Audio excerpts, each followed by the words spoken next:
Welcome back to MythVision Podcast. I'm your host, Derek Lambert. I want to do a video tribute to Michael S. Heiser, Dr. Heiser, who was a scholar, a Hebrew Bible scholar, and a huge impact on my life while within Christianity, and of course, also even outside of Christianity. He had me think in many ways that you typically won't hear Christian scholars that I've engaged with, at least, think like. That he's brilliant mind. Yeah, we had disagreements, but what human doesn't? So I wanted to take a moment to unite in something ubiquitous that humans all experience, and that is that we all are going to die one day. We're all going to face death. And Dr. Michael Heiser died of cancer at the end, but he kept strong and he did everything he could. I'd hope any of us could do in such a serious situation, going through such a painful end to one's life. Well, he left a lot behind, though. Left a lot of information behind, and I still listen to some of his stuff from time to time, just reminiscing and also learning different ideas, different perspectives. I encourage people who watch MythVision to listen to multiple angles, not just their own, not just from skeptics like MythVision may have a lot of critical, skeptical scholars. It's important that we try to listen and understand where people are coming from, even if we find that we disagree on some things. So I did an interview last year before last, 2020, I think it was, with Dr. Heiser on his book, Demons. And it was really interesting. I didn't tell him one time during our interview or even at all. I don't even think he knew that I was a skeptic. He might have come across the video later, but it didn't matter. I was learning. And what he does is unique. He's going into the ancient Near Eastern context. He's trying to dive in and do his best and understanding how that world may have impacted the authors of the Bible. Anyone who does that, I give credit to. Even if you think they could only go to so far. If you're a skeptic, you're like, well, he could only go so far. Michael Heiser made me think outside of the box in many ways. In fact, the whole divine council in Genesis, it hit me in the face when he was the first one who actually brought this to me as a Christian. You know, you can go to outside of Christianity and find this in critical scholarship, but like he was saying, no, cut it out. Genesis 1:27, let us make man in our image, is not the Trinity. This is the divine council. So it was like, ooh, what?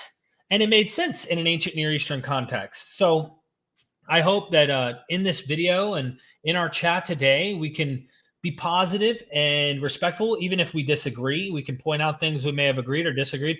I'm hoping that I could have Dr. Kip Davis join me as well. He, being a Hebrew Bible scholar, Dead Sea Scroll scholar, and knowing the Hebrew, to have him come on and show some love, maybe give us MythVision fans a little bit of attention. But I figure, because Michael Heiser had a huge impact on me as a Christian for many years, the least I could do is show respect and a tribute to him.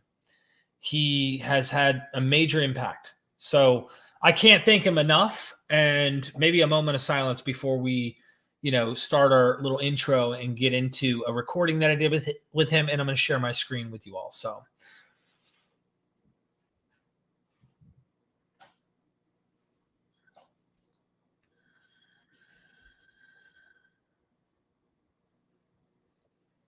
All right, let's start our intro. Son, do you want to know what the truth is? After this, there's no turning back. You take the blue pill and you wake up in your bed and believe whatever you want to. You take the red pill and you stay in Wonderland, and I show you just how deep the rabbit hole goes. Remember, all I'm offering is the truth. Nothing more.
Thank you so much for the love in the chat, everybody. I really appreciate that. And I'm glad that everybody here is showing positivity. I totally second what Melody said. No matter who it is, death is hard. And Heiser, suffered at the end. I'm glad he's no longer suffering. That's the only thing that came to mind.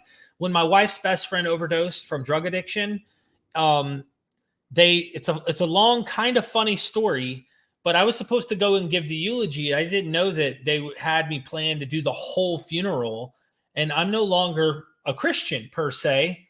And then I show up at this funerary home, and I walk inside, and sure enough, they were like, Pastor Lambert. And I was like, oh, snap. So I ended up having to be Pastor Lambert for my wife's best friend's funeral. But at the end of the day, all I could think about, even as someone who doesn't necessarily, Kip Davis is coming soon, doesn't necessarily believe, like, I was in there thinking this girl really, really struggled. And I think the same for Michael S. Heiser. Dr. Heiser, at the end, you're dealing with cancer. Like, I saw a post on Facebook where he was struggling with blood. He had a loss of blood and stuff. That man had to suck at the end. My uncle Bubba died of brain cancer. It sucked at the end. So they're no longer suffering. And for that, I am grateful. Even if we're, missing somebody valuable in our community as humans. So I hope that this can be a uniting episode where no matter where we come from, if Michael Heiser has impacted you in a positive way, I dropped a Q&A, and I'm hoping people in the chat can show that love, their condolences, their respect for somebody like him. He did think outside the box. He pushed the boundaries of what I would say typical Christians go, right? Because you get comfortable, you get in your traditions. Michael Heiser was out there exploring. He may have had his own limitations. I'm sure I have my own limitations. Everybody's got certain limitations, I suspect. And so that's what I want to do today. I want to just give him some love and respect I think he deserves, especially since he really has played a huge part of my life. So I'm going to present his website here. I mean, I want you all to go subscribe. He's got a YouTube channel here. I suspect, this is my thoughts, Dr. Heiser was a married man. He had a family. So I suspect subscribing, watching videos of his that are monetized, the funds will probably go to his family to help out his family. Anyways, you can help in ways, I'm sure, just by getting a hold of his books, checking out the podcast, watching his stuff on YouTube. He's got a website I put in the description as well. And then there's a video that I also recorded with him, and that was in September the 25th, 2020. So we did that, and he did not know that I wasn't a Christian at the time. I didn't even convey that. I went into this wanting to educate myself, educate you who watch MythVision. His book called Demons, and he goes back. What I found interesting historically about it, whether he actually believes they existed or not, like what I found historical was interesting. How they thought about, the wilderness, and that there was a god or a lowercase g, what we would call demons and such, out in the wilderness, and where that evolution starts to take place within the Hebrew Bible that you see in late Second Temple Judaism. I learned a lot from that book. I think it was like a 400-page book, something like that. I can't remember. It's been a couple years. But he hung out with me. And then I asked him some pretty tough questions, too, in the interview. And we're going to go over those, I hope, with Dr. Kip Davis joining us. That's my goal. So everybody sees my analytics here video. In case you're a YouTuber, I use TubeBuddy. It helps me like when I'm putting tags and stuff. So TubeBuddy is what I use if you're trying to like see your analytics and check out other analytics. Helps you stay in the game. Anyway, Dr. Kip, have you restarted yet? And are you back? Dr. James Tabor. Hold on. Someone says James Tabor. Hello, Dr. Tabor. Is he in the chat? Oh, there he is. James Tabor in the house, everybody. Very deserved, Eric. Michael and I were good colleagues. He responded very graciously to my resurrection ideas. Wow. Dr. Tabor, thank you for showing up. I know that we've spent some alone time and quiet time, even when we traveled in the Holy Land and stuff. And I really do appreciate you. And it means a lot to hear you show up in the chat like that. So Kip's coming. Kip's coming. I'd love to get Dr. Tabor to join in the feed. I don't know. It's James. If you're watching, let me know. I'll send you a link. Let me know if that's something you'd be willing to do for a few minutes. I know I can't keep much of your time, but it's up to you. Don't be cringe says Derek will reconvert before the end. Believe it. Non-believer Lambert of God. Thank you so much. Yeah, Cheryl. He was a voice to curiosity. He will be missed. Indeed. Harmonic atheist in the house, Tim. Good to see you here. It was so strange how he understood so much about the mythology behind Enoch in the Old Testament, yet clung to the hope that the Bible's mythology was the one exception and was real. It baffled me. I'll tell you, I can relate to thinking that mine was the one and only, but I can't relate to once I started realizing how prevalent the stories were out there that I thought mine was the only true one. When I found that out, my personal experience was to go, maybe God's bigger than just the Bible. Maybe this universal principle or spirit or whatever you want to call it is what guides all mankind through their various traditions and tropes and religions and whatnot in their holy books. That's what I thought for a while. I couldn't remain, this one's true, everyone else is wrong. But everybody seems to have different experiences on how they do that. So appreciate you, Tim. Dr. Tabor said, send me the link. I'll send you the link right now. Really appreciate you.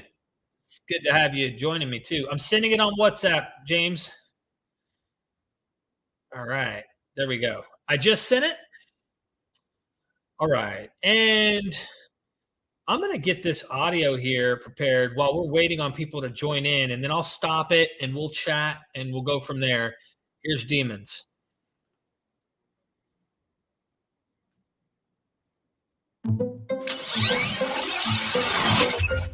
Please consider joining our Patreon to help us grow, as well as like, share, comment, and subscribe.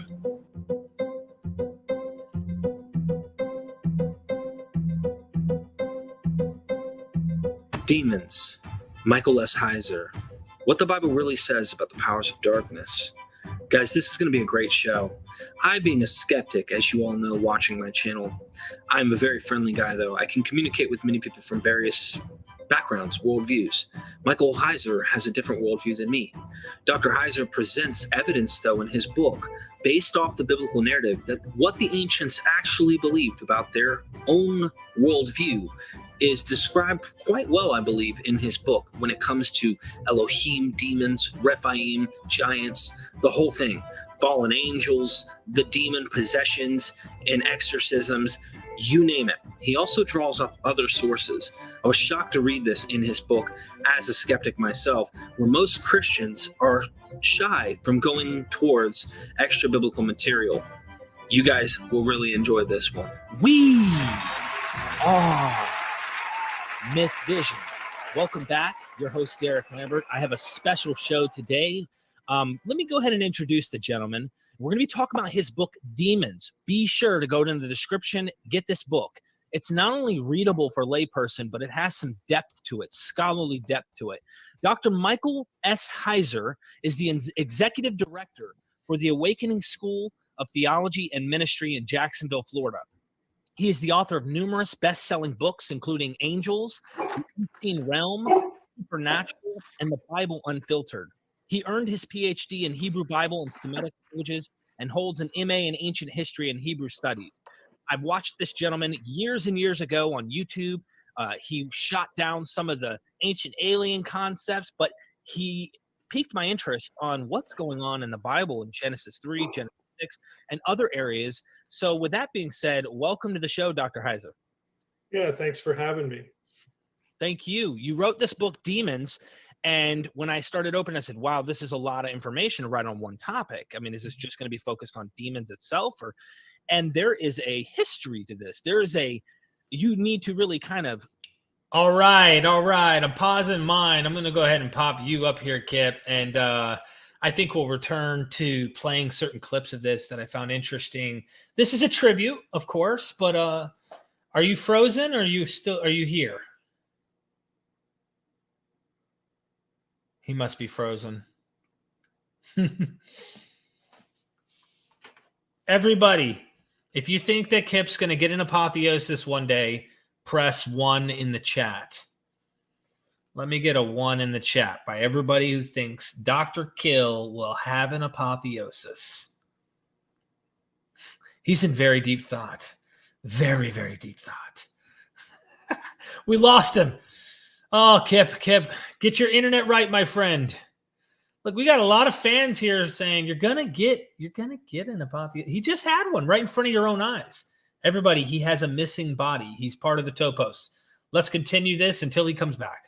Go back and take a trip back, and you talk about something. And anyone who reads your book, which I truly recommend, I got it on ebook. If I had it hard copy, I'd be bragging right now, showing it to everybody. But it takes. He's laughing at me. I hope that's a laugh of saying like, okay, cool, man. Thanks for bragging on my book. I appreciate it. Or he's going, this guy's weird. Takes us through 3, if you will, catastrophic events that happen in the biblical narrative. Genesis 3, Genesis 6, Genesis 11, finalizing at the Tower of Babel. And this worldview permeates in Deuteronomy 32 and the whole biblical. What I also appreciated about Dr. Heiser is he didn't just have the worldview permeate in Deuteronomy 32.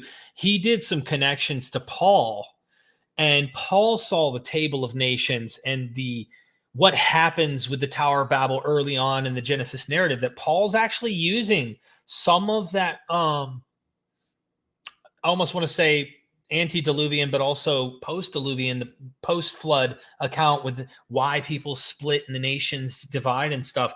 He kind of has this idea of the nations in mind, and it's bigger, broader, more universal. So I think that's pretty interesting. Making sure everybody's in the chat here. Didn't want to miss anybody. If you want to slap me in the face with something, feel free to super chat. Of course, it helps us keep doing what we're doing. But let's continue. Biblical narrative on top of Second Temple tradition utilizes these concepts. And so with that being said, if you would launch us off into an introduction here.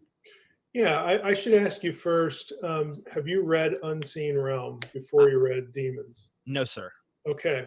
Well, for those of your listeners who may have, I should orient them a little bit.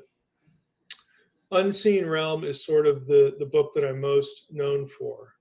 It is a Genesis to Revelation run through. Basically, it's a systematic dot connecting. It's building the matrix or a framework for understanding Scripture for you. But it's a Genesis to Revelation work that unfolds the biblical meta-narrative, the biblical story of biblical theology, with a specific eye toward how the unseen world intentionally intersects with our world. So, my taglines for that are typically things like, I want the Israelite living in your head when you read the Old Testament. I want the first century Jew living in your head when you read the New Testament. I don't want to hear about interpreting in context anymore unless you're willing to do it. Okay. And I'm talking worldview. So if you're filtering the Bible or interpreting your Bible in accord with, 21st century evangelicalism or the charismatic movement or the Reform guys, or, all of these things are post-biblical contexts by definition. They are not the context for the biblical writer and his original readers at any point. So, Love that. Well, it's when you think about it, it almost sounds dumb because it's the simplest thing in the world. Okay, it's very obvious. They weren't us. Newsflash. Okay, they weren't. And so if you have a lot of Bible under your belt, but you sort of have always. That's a big point. Like audience relevance and who this is written to and how they understood things, cultural, historical context, all of that stuff. I think that Michael's trying to bridge the academic world and make it applicable to Christians that aren't used to thinking in those terms, because a lot of Christians trust me, I came from this point of view, like they act like 1 Corinthians was written to them. I mean, I'm not saying that they wouldn't verbally say it's not, but they act like the literature is written directly to them. And I don't know if I can relate to some, some way I can relate to this by like the times I've walked into church and then the pastor's talking about something, he's giving a sermon. Then all of a sudden you're like, he's talking about me. How does he know he's talking about me? But really there's like 500 people at this church or 200 people or 100 people, whatever. Like he's just giving a generic message that seems to be, the common thing that most people struggle with or can use encouragement with or whatever it might be. And so I think that what Michael's trying to do is say, hey, it still has applicability, but you don't know what you're reading if you're not understanding what it meant, what it was originally saying in its original context, which is why I was really impressed as a Christian going, oh my goodness, when I heard Michael Heiser. It's like no Christian's been doing that, not in the way that he does. And he had a patience in his voice where he could take you through and you didn't feel threatened. You didn't feel any type of coerciveness in what he was saying. He laid it out. You accept it or you don't. You move on. That's something about him that I really appreciated a lot. Checking the chat, making sure that nobody's missing out. Oh, okay. Hold on one second. Kip wrote me. I don't know what's happened. I'm trying to fix it, but the whole system just conked out. Don't worry, we're here for you, Kip. Come down from where you have ascended on high. We know you're going to come back down. You're going to get rejected soon. I really appreciate it. Oh, snap. We got a guest. All right, pausing the video. We have none other than the legend, the living legend, Dr. James D. Tabor. Welcome. Thanks, Derek. Yeah, I just got a notification. I didn't know you were doing this. We didn't get to talk today. And we've been working on that Mark course and this Zoom meeting we're going to have on March 5th. So I'll just put that out there. That's right. You take the Mark course, you get to meet with us for 2 hours discussing Mark. Can you imagine? Anybody that's a student. But yeah, Michael, I saw him at, SBL meetings, Society of Biblical Literature, and we spoke and we, in that sense, knew each other professionally, but mainly we carried on a pretty intense email conversation. And one, I think I put it in the chat. I could try to text it to you if I didn't, but one article he wrote, it's on his website. Did you happen to see that link? Let me go. I can go find it. You want me to open it? His website? No, I sent you the link to on WhatsApp where he's responding. No, I put it in the chat. Hold on, I got a history here. I don't think it allows you to put links in the comments. No, it let me. Did it? Okay, I'll send it to your. I want people to know it because you're going to see the graciousness of this guy. He was responding to all my stuff about resurrection and particularly a post that I put out called Why People Are Confused about the Earliest Christian View of Resurrection of the Dead.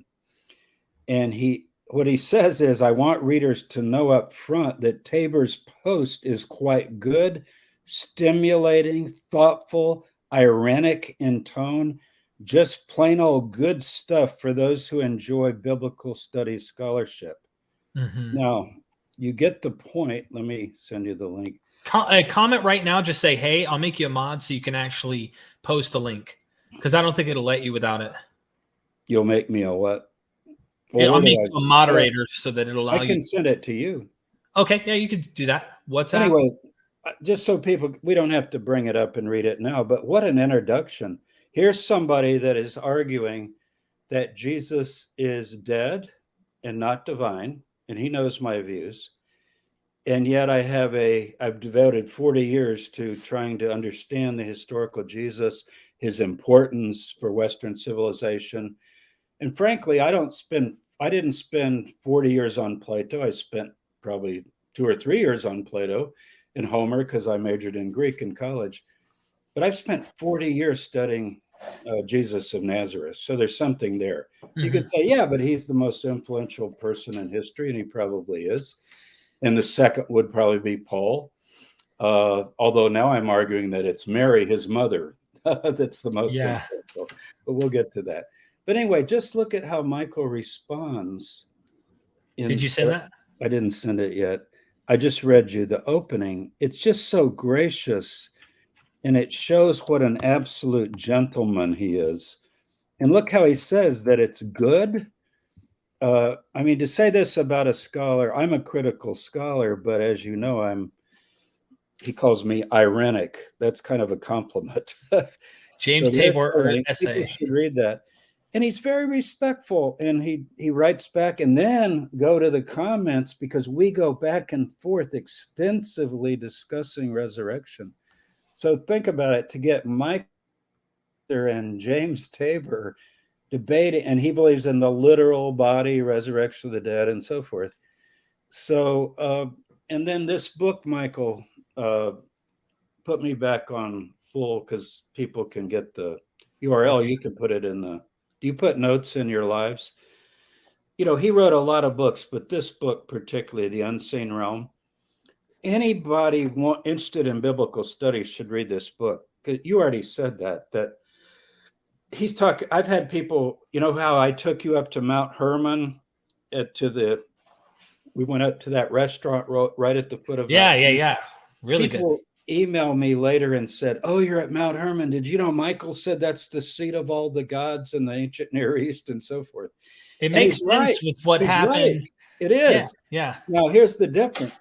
Michael believed these things, like the B'nai Elohim sitting in the council, and Yahweh is among them. Psalm 82 was one of his main texts. So you've got all kinds of scholars that you've interviewed in the Hebrew Bible that talk about the same thing, but they think it's mythology. You know, it's just typical ancient Near Eastern mythology. So the great thing about Michael is not just opening his King James Bible and quoting it like a fundamentalist, you know, with no sense of history. Right. He knows the history. He believes, and did believe, that if you look, and I should say still believes, because Michael thinks he's up with the Council of the Gods right now, and maybe he is. Right. And God bless him. But anyway, it's a great book, and everything about angels and principalities and powers that works into the New Testament. I mean, you know, why would I recommend a book written by someone he's not a fundamentalism is a weird word, but yeah, I think he thought the Bible was certainly inspired by God. Inerrant is a tricky word, because what do you mean? Like there's not a single letter wrong or something like that. But he's a conservative scholar. He certainly believed the Bible was the word of God and a revelation. Well, then we need to, if we're going to study it, we should know what it says. And look at the table of contents of this book is incredible. It's basically all the stuff I worked on my PhD. You know, Paul's ascent to paradise. I have to know about levels of heaven, angels, principalities, powers. Paul calls them heights, depths, things above, things below, the lower world, the upper world. Michael's the guy for that. Now, what you finally decide about it, you know, we all have our different views and presuppositions about reality. I personally don't tend to take those things literally, but I do think the universe is much more mysterious than any kind of reductionistic person who thinks we've basically explained everything, right, would say. I think consciousness is the great mystery. So my go-to guy is Robert Kuhn on Closer to Truth, because he interviews and Lex Friedman. Those are the two guys that bring in everybody from theologians to scientists.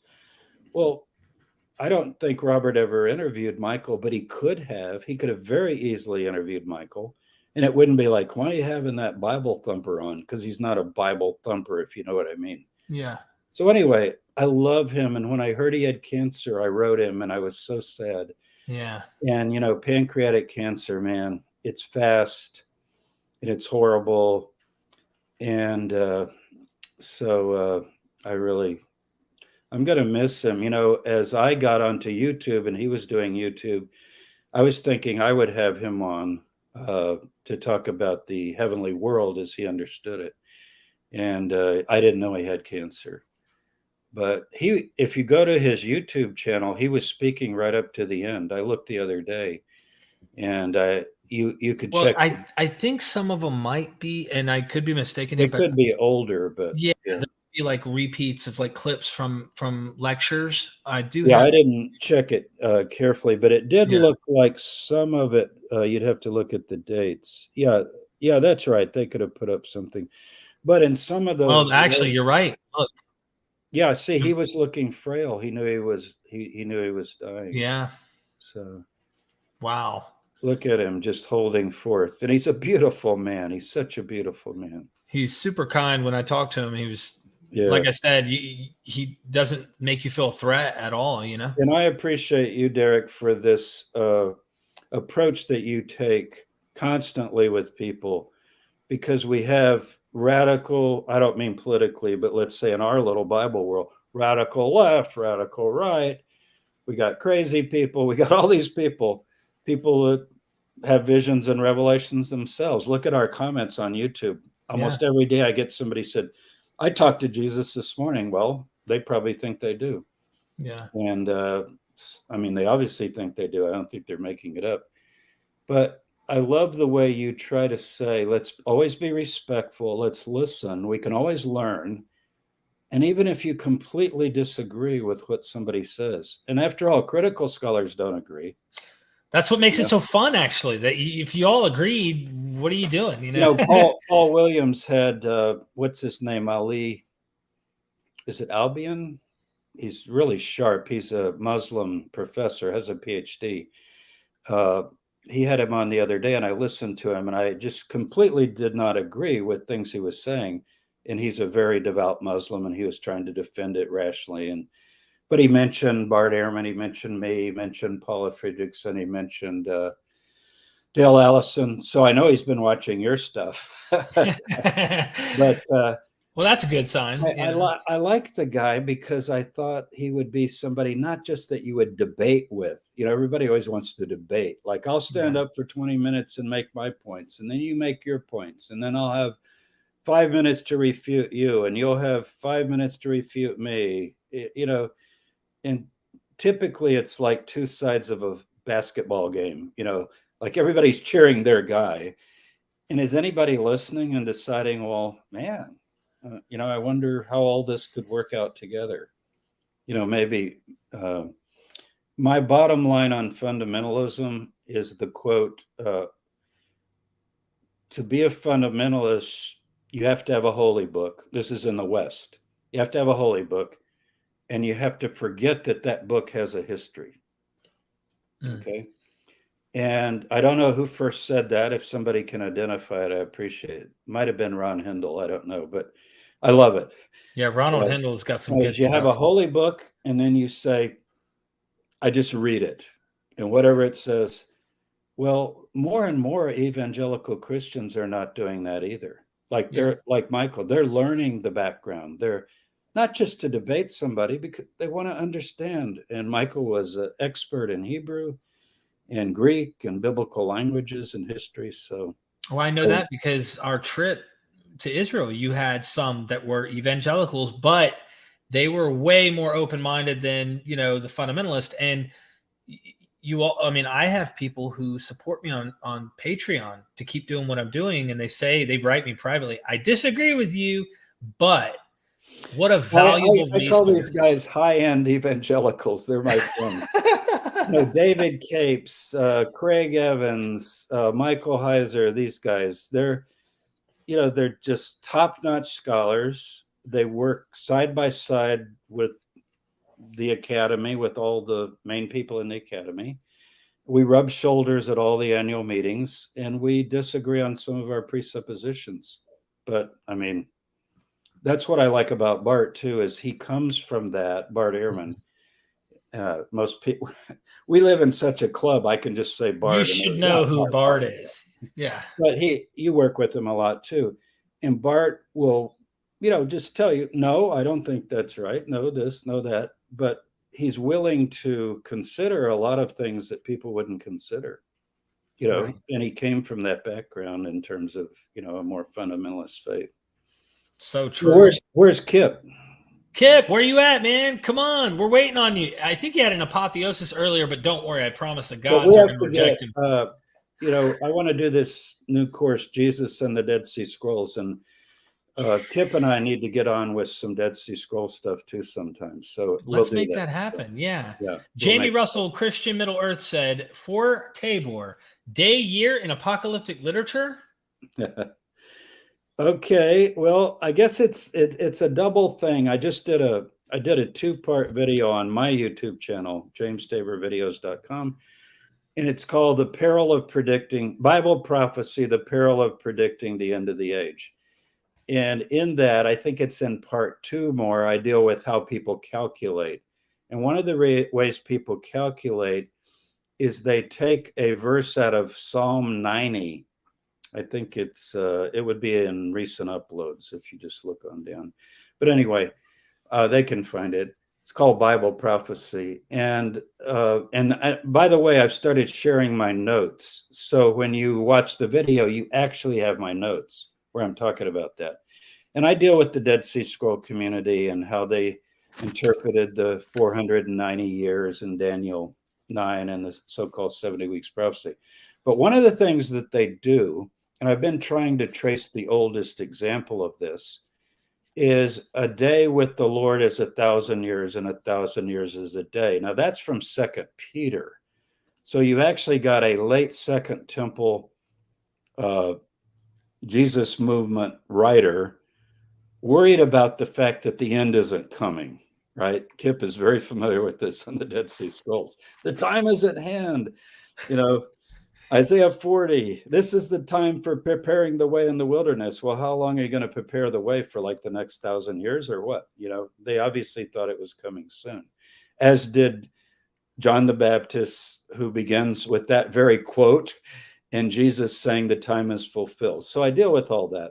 So this day is 1,000 years is a really weird thing because it comes from Psalm 90, and that I believe is attributed to Moses, but we'll leave that for a minute.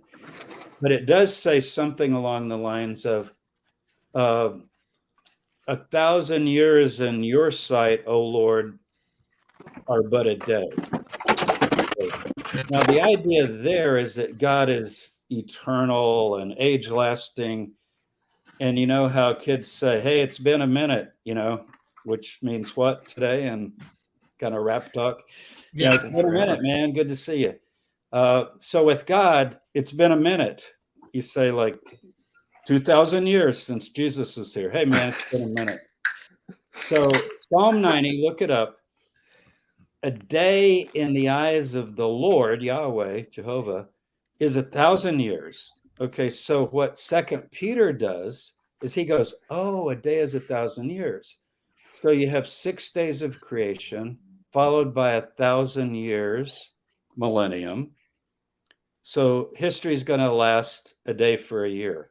They also go to the book of Numbers, where the Israelites come out of Egypt, and they're punished for 40 years for that generation. And then there's this reference to a day for a year as well. You also get it in Ezekiel. The earliest Christian thing I remember, Kip, is the Epistle of Barnabas. I think it's in the Epistle of Barnabas, where he says something like, the world's going to last 6,000 years. The problem with those guys back then is they all want it to be their time. See? So, forget Bishop Ussher saying it was 404 BC. It needs to be basically like around the 1st century CE so that it can get in the Dead Sea Scroll group, Jesus, John the Baptist. Once the temple's destroyed and you get into the 2nd, 3rd century, you can't keep stretching that stuff out. It kind of breaks down. I mean, the 490 years breaks down easily by 70, but I would say even 100 years before that. So you could keep stretching it, but Peter is saying, in effect, there's no way to calculate it. Like, people misquote that. He doesn't say count a day as 1,000 years, so it's going to be 6,000 years till Christ comes. That's not what he's saying. What he's saying is, to God, you think it's been really long. The Lord is not slow concerning his promises. Remember that verse? But is long suffering and wants everybody to repent. So he's prolonging the age. Habakkuk Pesher, that I know Kip knows well, it exceeds all the calculations of the prophets. So what we need to tell people now from the Dead Sea Scrolls is even if you calculated it and it failed, doesn't matter. Prophet never fails. Why? Because God keeps going like this. It's elastic. See? That's what Peter's saying. He's not saying count the day as 1,000 years. He's saying, you guys say it's been a long time. It's been a minute. It's been a minute. Because God is outside of time. But anyway, people get into this, and they're, people are coming up with all kinds of chronologies based on the Masoretic text. Now, if you go to the LXX, the Septuagint, or Josephus, you have two other chronologies. So, the numbers game. Yeah. It has a 100% failure rate. I know that sounds very skeptical, but it does. It's the only enterprise I know, except maybe flying to the moon without a spaceship, that has a 100% failure rate. Like everybody that's ever come up with it. And in Sanhedrin 97, which is a Talmudic chapter, everybody should read Sanhedrin 97. The rabbis are sitting around in the 4th, 5th century discussing, why are all these prophecies failing? Like we thought it would be this, we thought it would be that. You know what they decide? No more calculations. Do not calculate. If you calculate, you're a wicked person. Remember 1988? What was it? 88 Reasons? 88 Reasons. Yeah, and that was based on 1948. This generation will not pass because the fig tree is Israel. Hal Lindsey, late great planet Earth. That's right. Well, we're way past that now. So what do? Recalculate. Yeah. And guess what? Yeah. It's going to fail. I'm not saying that something couldn't happen cosmically. Well, Crossan says we're going to do it to ourselves relatively quickly. So that'll be our apocalypse because of, how he talks about climate change and so forth. Anyway, I've talked enough. But that was no. You haven't. Old Testament translated as eternal. How would people of the culture 2nd century? Oh, olam, nothing. Well, it could mean eternal. What do you think, Kip? Ad olam, to the age, to the world, into the ages. It's a very indefinite reference. It does not have to do with the philosophical Greek concept of eternity, which the Greeks didn't hold either, because remember, Plato has the great year. And even though the great year is like thousands and thousands of years, I forgot how long a great year is. But do you remember offhand? It's like huge. I don't. But if it's talking about the procession of the equinoxes, finally end, and then it would start again. So like we could, it's sort of like the Buddhist Hindu view of, or even the cosmology view of the expanding universe, and then it begins to contract again, and then expands again, and then contracts again. And you say, well, how many rides are we on right now? Like how many times has the universe evolved, expanded, and then contracted back to the big crunch, and then went out again? Well, it could be infinite, I guess, because how would you know? But yeah, olam, adolam, basically to the age. There's no end of the world really talked about in the Hebrew Bible. You know how people talk about the new heavens and new earth? Isaiah 65:6. Read it. It's not a transcendent other world. People are having kids. Sex in the kingdom, guys. Yeah. That's not what Jesus said. They're marrying and giving in marriage, and it says that there'll not be an old man who doesn't fulfill his days. So everybody gets to live to 100. That's not. So I'm trying to think. I'm not sure there is a transcendent eternal world in the Hebrew Bible. No, I don't think so. Maybe Daniel 12. The righteous will shine like the stars in the firmament, but even then, I'm not. That's astral immortality. Yeah. So. And that even, I mean, so, and yeah, I mean, that's already. Yeah. That's already mid-Second Temple. Yeah, by So that time. it's yeah. Yeah, I so think about and even the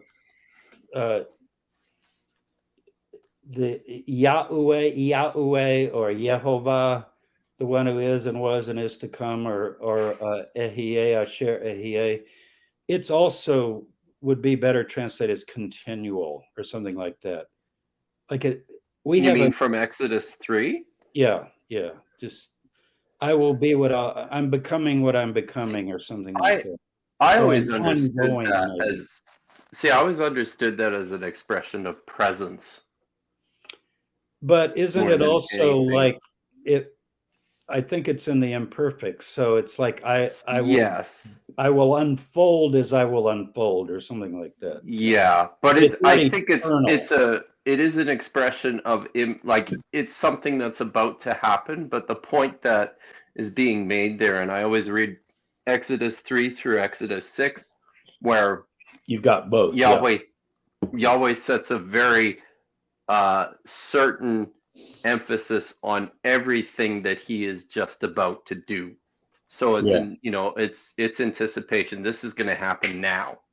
Right. It's happening, but it's right. So I always so I mean, when I teach that, it's always, no, we're not talking about some eternity or something. No, it doesn't have, it's not some grand metaphysical expression of existence. I'm like, it has And much you have more to to really do. watch the I've got to go in just a second because I'm having dinner at my daughter's house, but you have to really be careful with translations, because I remember people will think of verses, if they've grown up with the Bible, like I am the Lord and I inhabit eternity. That's a King James verse. I don't even know where it is, but you can look it up. Well, that doesn't mean what people are taking it to mean. Like there's this thing called eternity and I inhabit it. And it probably, I don't even remember now, but I imagine it's just Ha'olam or something like that. Probably. Yeah. Hey, before you go, James, we got William Ahrens who wants to give you a shout out. I find that Dr. Tabor's approaches his biblical studies with a real reverence, despite not having traditional faith. People can always think and believe. Yeah. So many people have asked me what I believe, and in my classes, my students, well, Dr. Tabor, what do you believe? And if they're Christian, I tell them, read Hugh Schoenfield, Those Incredible Christians. This is Schoenfield is how he said his name. Just because it's a nice little primer on Second Temple Judaism and the Messianic movements that arose. Because I don't want to talk to people till they kind of come up to some of the knowledge of the texts of the period and so forth. People want to just ask you, like, well, do you think Jesus is the Christ? Is he the Son of God? Did he, it's like yes, no answers. And you could do that, but I want people to learn, do you think he's a son of God? And of course, I'm going to be a smartass and go, well, what do you mean by son of God? Or what do you mean by Christ? So finally, I wrote a blog post on jamestabor.com. You can go read it, anybody that wants to. It's called Dr. Tabor, What Do You Believe? ? And I finally answer that question. And you'll be surprised. Of course, you know what I'm going to say is. I'll plug it in the chat too. I'm going to look that up. It's like this. Dr. Tabor, what do you believe? Dr. Tabor, what do you believe? And it's sort of like, go learn what this means.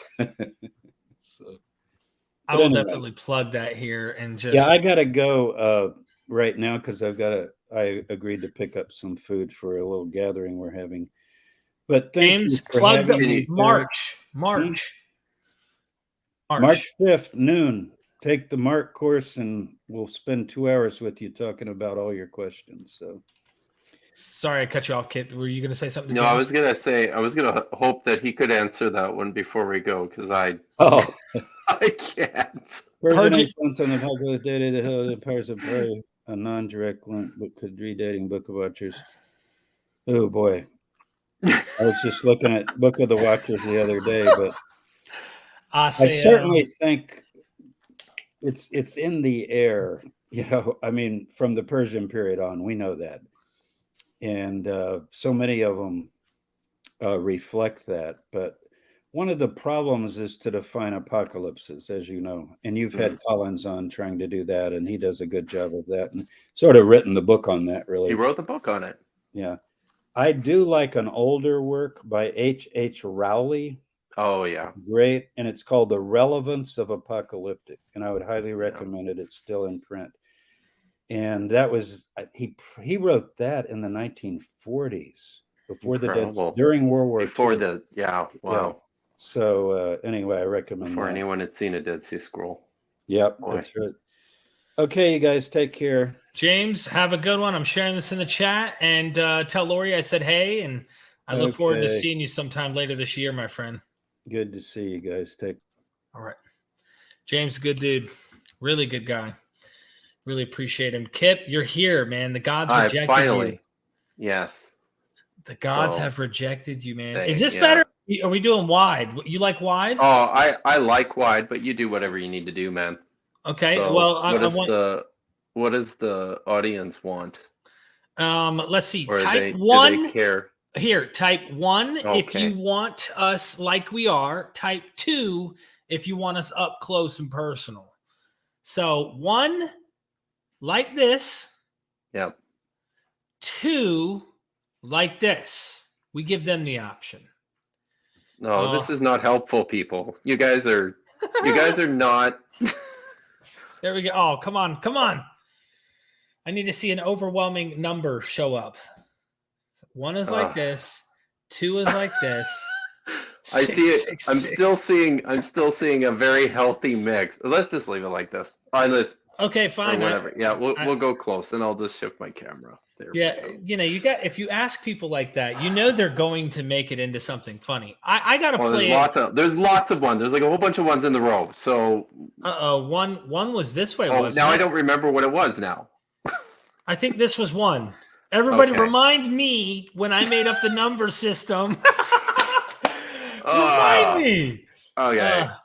Yeah. Okay, people really don't care. I'm just throwing numbers out there. They really don't. When I they hope just start they shitting on your chat, they don't care. Right. And if you watch the chat closely enough, you will notice that people aren't really paying any attention at all to what you're saying. They're just hanging out. Sometimes that's how it is.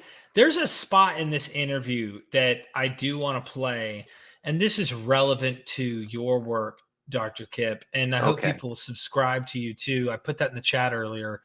Either way, 1 or 2 isn't going to matter while we're sharing the screen for a moment. But me and Dr. Heiser, we go through, I start describing, he talks about 3 different cataclysmic parts. I'm not going to go through the whole thing. I edited this in later. Thanks to my friend Steven Nelson. Goodness, he's super, he is all over the Greek. And he helped me actually in all of these slides that you ever see. If you ever see a video, like a slide look this good, just know I'm not that organized, okay? I am not this neat. But Steven Nelson is. I'm not going to say one day I won't be, but I just am not. So you'll notice here, just to give people a tease, what gets brought up here is a very important passage. And what Dr. Heiser says, I think, is extremely important for Christians to pay attention to. At least the ones that aren't, the inerrant, infallible, you know what I mean? Like fundamental. Well, they should pay attention too. Oh. Everybody should. Everybody should. Everybody put those headphones on. Make sure you can hear us. All right, I'm going to play this, and then Kip, I want you to pause and feel free to comment. I'm not going to unless I really think I need to, but I really want to give you a chance to talk.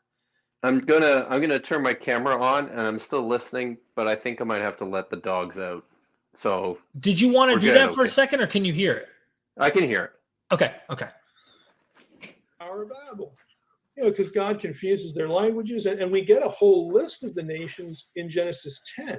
Genesis 10 is the precursor to Genesis 11, the Bible, and it explains how we got all those nations in the table of nations in Genesis 10. So we know what he's talking about here. He's talking about Babel. Okay.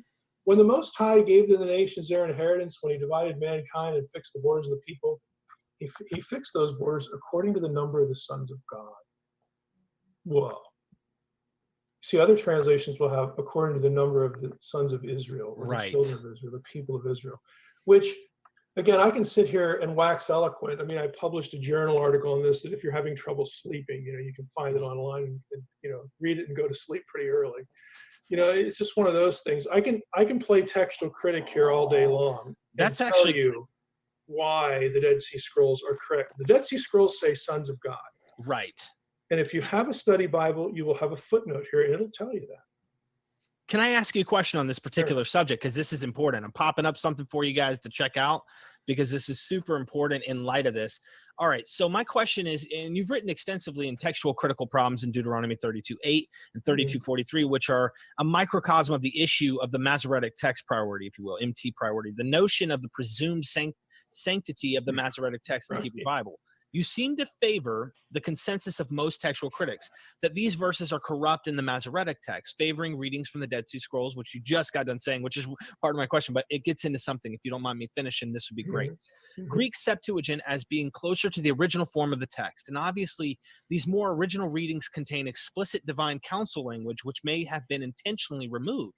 Modern English translations appear to be divided on how they handle this issue, like these.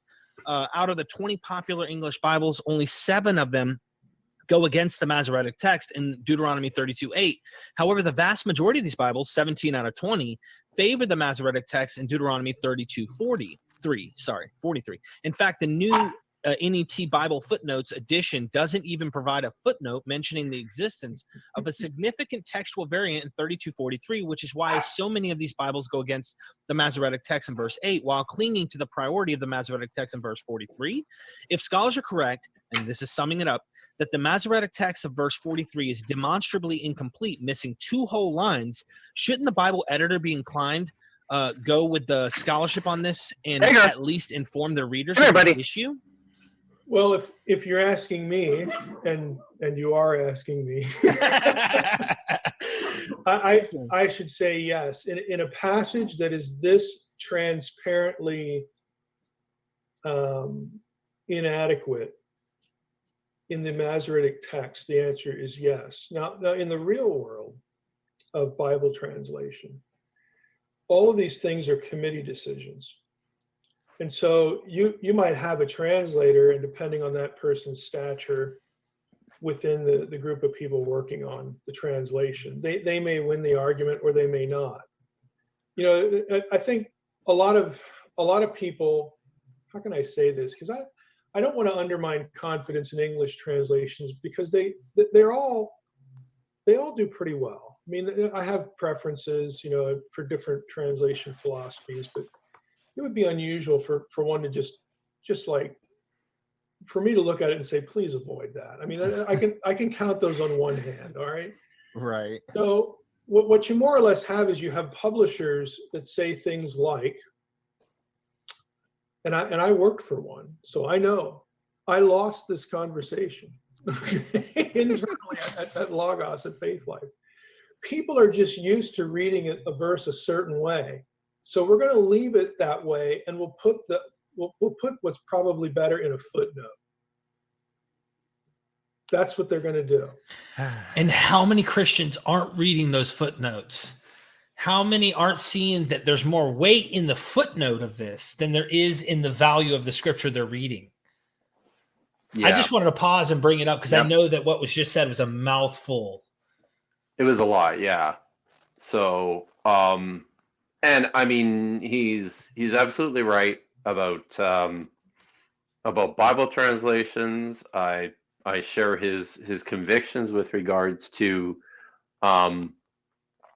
the frustration with a lot of modern translation and their methods. I have a friend who did his doctoral work. This was in Norway. While I was there, he was working on it, on the specifically on the Norwegian Bible Society and their handling of a handful of passages. And in regard, as part of his project, was provided permission to go and actually, look through all the notes and all the records and everything that they had from all of their meetings on, how to approach these decisions with regards to text choices. And it's an amazing process of I mean, how do I put this? Things that we think shouldn't matter always matter. In these situations, they're concerned about hurting people's feelings. I was just talking about this today. Wow. Isaiah earlier this morning, Isaiah chapter 6 verse 1. If the reading in Isaiah chapter 6 verse 1 is as a handful of scholars think it should be, then why on earth is it that virtually every single English translation translates it differently? And the reason for that is because the publishers of these translations are terrified at what their audiences, the people who are buying their books, buying Bibles, how are they going to react when they see something that is radically different? What if we from had their own like expectations? bringing up Francesca, right? So I Yeah. I love her work and what she does. If we could get her to run through the biblical text and like place in there, English translation, what is actually being meant, I think that would sell as a heck of a secular book, right? Oh, probably. I did in the stream I did earlier today. I cited my own translation of 4 passages, in which I said vagina a whole bunch, which is a word you'll not find in your English Bibles anywhere, right? Right. But I mean, this is illustrative of the problem. There is a modern sensibility about language that is, it's completely, what's the word I'm looking for? So our modern sensibilities about language and the way in which we're still, as an English speaking word, still trying to sanitize the text is creating a massive disservice to what's actually going on in the text in all sorts of places. After I had learned Hebrew well enough that I started working through some of these texts on my own, and I had actually started working on. I was asked by Logos Bible Software actually a few years ago to do the Lexham commentary on the book of Jeremiah. I didn't get very far, and yeah, so that's a whole other story. But as I started reading through the book of Jeremiah in earnest, in the Hebrew, it was jarring. It's jarring how disgusting, how utterly pornographic.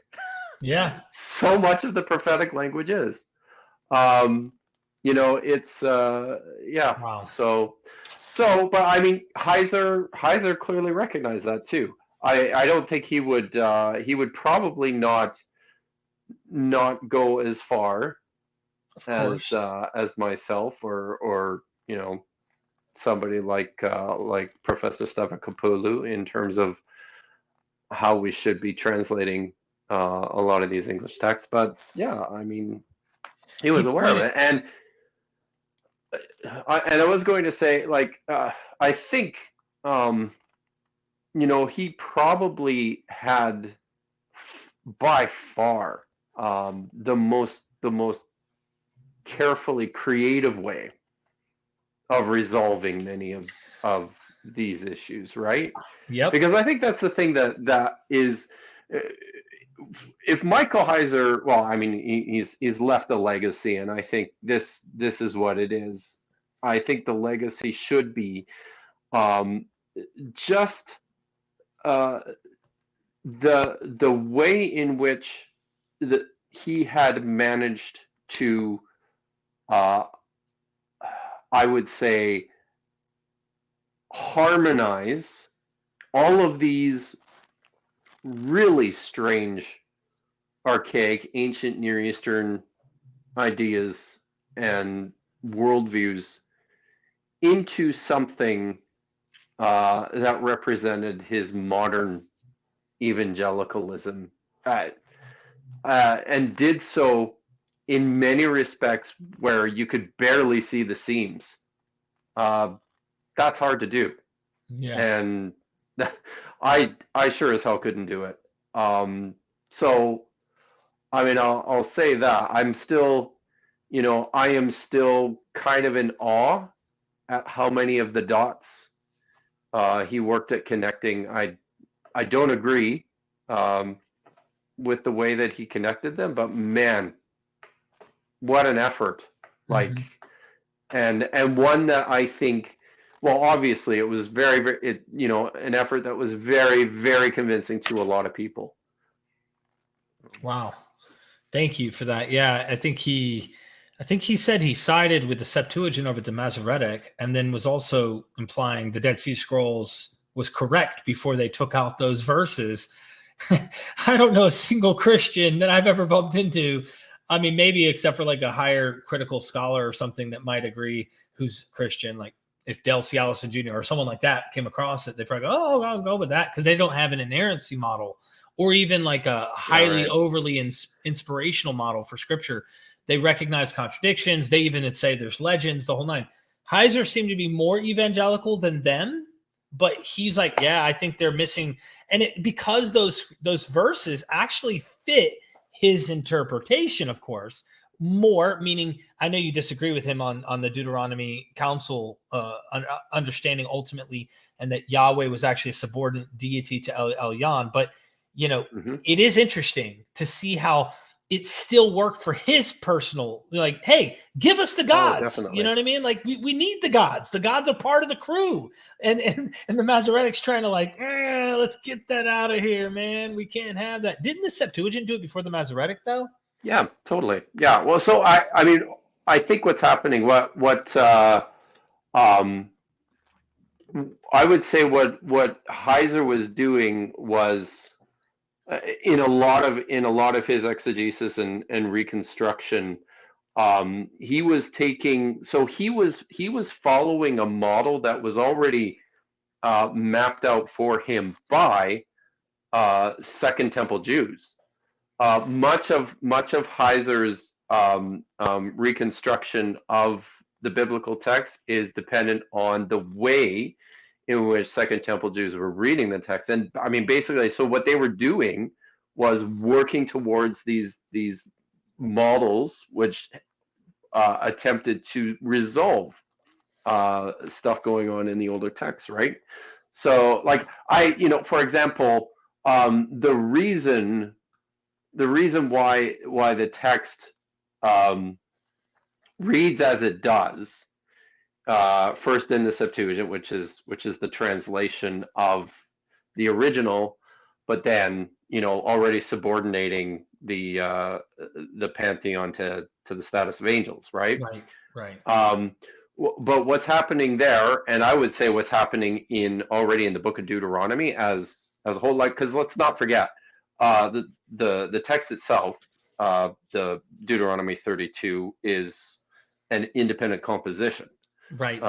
Distinct from the book of Deuteronomy, right? So what happens when you plug the so-called Song of Moses into the book of Deuteronomy, and then ultimately into the Torah, is now you have to connect some of these dots that are not as easy to connect.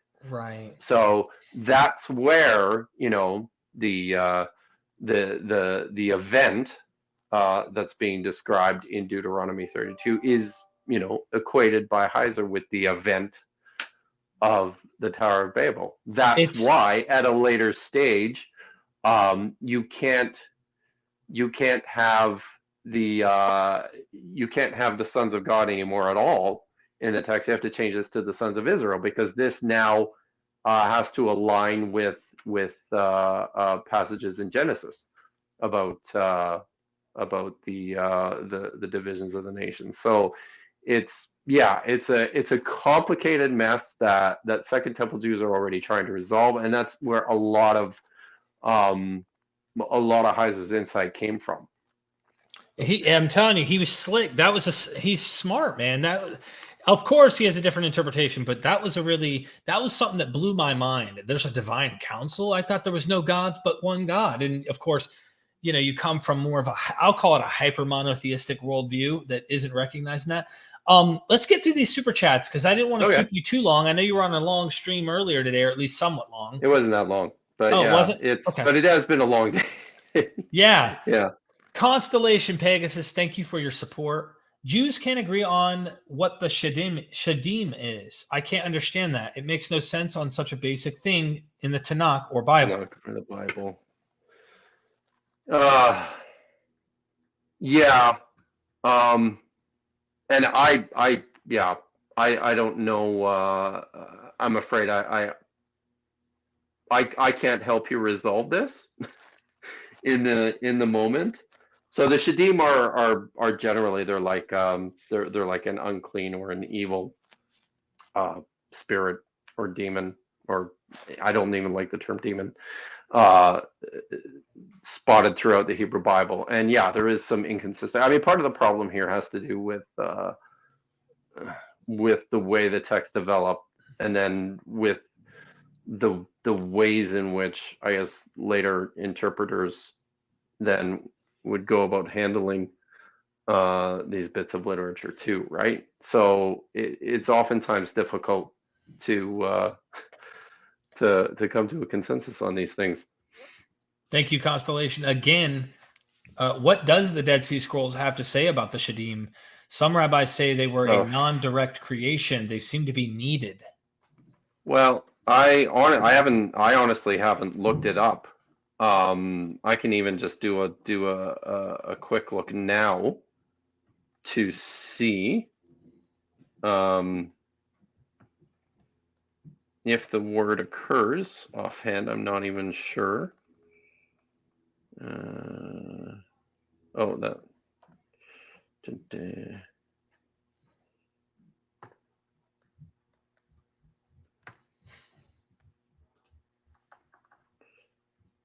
Hit that like button, everybody. Yeah, I don't even know if I can look into this a little bit more later, but I don't even know if it occurs in the sectarian text. So possibly, and they're like the scrolls community is already using different terminology to describe basically, the forces of darkness, the sons of darkness, the what is the one that they really like is the Malche HaMastama, which is the angels of the Mastama, or the Malche HaMastamot, angels of the Mastamot. They've got different ways of describing these things, but I'm going to go back. If I have some time, I can take a look and see if there's something more directly that the text say about this. Okay. Constantly, you want to just come back another day and address that or something? Yeah, maybe. Okay. Scott Milligan says, do you think Matthew 28:19 is a later interpolation? It seems odd to me. An evidently apocalyptic sect would have worldwide discipleship theology. I don't know what that is. What is Matthew 28:19? Pulling it up now. Let's see. Oh, look, my text is on Matthew 28:14. Just as I opened it up. So it's this is the Great Commission. Go therefore and make disciples of all nations, teaching them the command. I remember that one. I mean, honestly, I have no idea. This is not something that I'm familiar with. I'm totally the wrong guy to ask this. I'm sorry, but and this is something that James Tabor is probably a question that was meant for him. But yeah, I'm looking back here. I've got some commentaries. Dale C. Allison Jr. Worldwide discipleship theology. Yeah, I have no idea, and I've never heard like I said, I'm not the right guy, but as far as I know, it's not commonly discussed as an interpolation, and I suspect there's excellent reasons why scholars would maintain that it is not. So Yeah, so that's verse 19. The prophecy that in Abraham all the families of the earth will be blessed comes to fulfillment in the mission of the church. Compare the similar constructions. And then he gives a lot of other verses. The transitive use in the New Testament makes disciples. This usage is peculiar to the New Testament. Behind it may stand the insight that one can become a disciple of Jesus. This also stands. So I'd have to really dig. There's a lot here that he's written, but yeah, I don't know whether or not this is interpolated. I don't know if this is originally there, because even he has mentioned when we had conversations about Matthew chapter 10, you will not have gone through all the cities in Jerusalem or in Israel before the Son of Man comes. Like that would mean Jesus. It seems to be implying maybe Jesus thought the Son of Man was the Danielic figure. Don't know, or at least some other figure than himself. But it's hard to know if that's a fossil, as he says, and so does E.P. Sanders. Schweitzer thought, this seems to be not incongruity to the rest of the text, because he's thinking they will not have gone through just Israel and the Son of Man's going to come, let alone all the nations of the earth, right? So that's more of an expanded. The Matthew 10 is a not so great commission. And the Matthew 28 is the Great Commission, because it's going all much bigger. I don't know, something worth chewing on. Scott, thank you for that super chat. I don't know the answer to that question. Sentinel Apologetics in the house. Rob, thank you for that super chat. Kip, it's not just translator bias. Why doesn't Halat agree with your earlier explanation of, is this train or is this? No, it's well, yeah. So it's Shulim. It's that which same is translated as Ham, most commonly in like places like Exodus, where it's obviously a Ham. Do dictionaries need upgrading? So yeah, probably. And this happens all the time, and it'll continue to happen as the language develops. I mean, we use the tools. We're not rigidly committed to the tools until at the point where they start to break down. But this is one of those things, Rob, where you work through and you let scholarship do the work. The wrong thing to do is just to try and shut it down at the outset, especially when you don't understand it, right? I mean, I think the problem here starts from the original, just the impression provided by the translation, the suggested translation of the text from Stavrokopoulou, that this is with reference to Yahweh's genitals. Instead of just reacting and saying that's ridiculous, and oh yeah, it doesn't work according to the dictionary, and oh yeah, I can't find a lot of secondary literature which discusses this. The proper thing to do is go wonder why she's reading it this way, and could there be something to this? And I'll tell you. I mean, as I sat down and looked more closely at what's going on in Isaiah chapter 6 over the course of the last several days, I didn't just do this alone. I consulted with a handful of other, Hebraists, and worked through the text, and all of us were going, yeah, I mean, there's obviously something here. So whether the dictionaries need updating or not, that will remain to be seen, but it's certainly part of the conversation. And Rob says, and I can't read Hebrew. Okay, that's Lishadim. Occurs in 4Q 216 to 11. I can look at that. That sounds like I was going to say pseudo Daniel. but I think not. Might be Aramaic too. I'll get to the next one after you address this one. Whoops.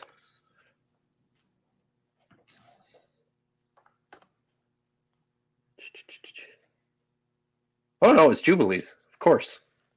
That would be why. Oh yeah, okay, that's right. Yeah. Okay, and yeah, in Jubilees. So this is the beginning of Jubilees. Right. Yeah, these are the okay. I think that's why I couldn't find it at first, because I had my brackets turned off.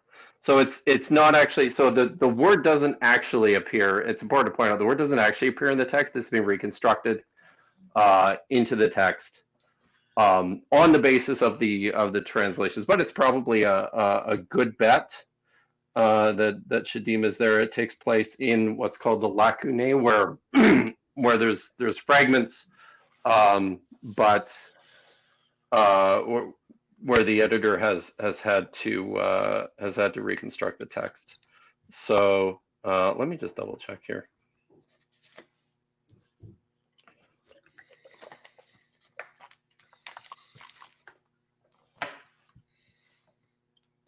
So yeah, it comes up in a lot of the reconstructions.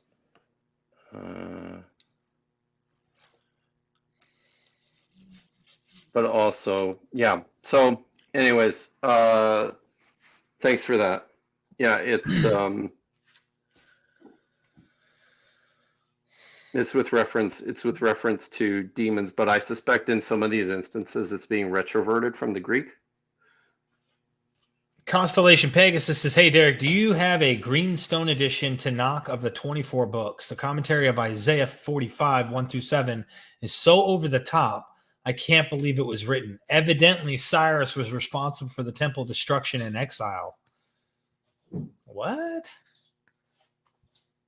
I thought he was the one who, like, he sends them to go rebuild it. I do not have that, by the way. Nope. I definitely don't have the commentary. That's very interesting, though. If that's the case, like, what?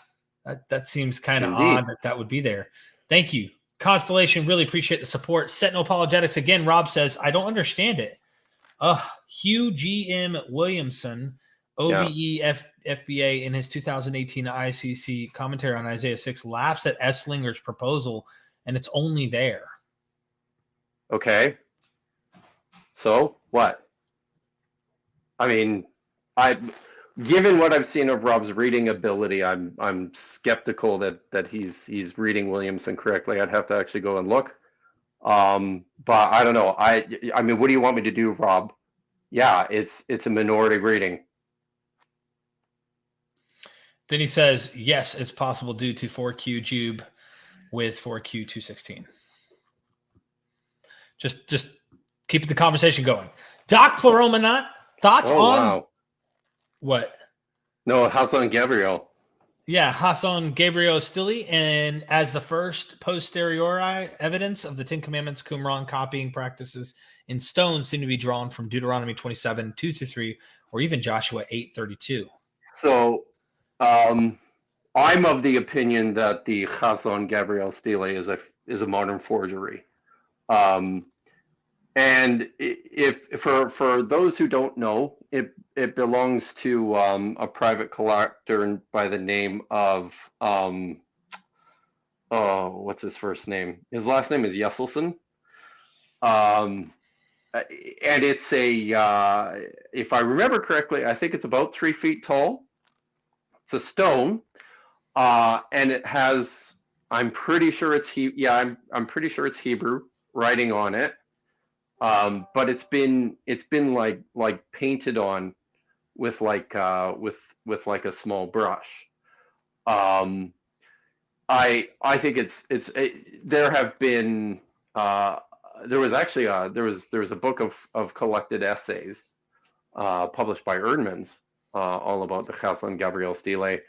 My boss in Norway, Torleif Elgvin, did quite a bit of work on the Chassan Gabriel Stele, and I think he might actually have been the last scholar to publish an article on it, in which he attempts. He's suggested actually that the nature of the text, because one of the things, one of the problems with the Chassan Gabriel Stele is that it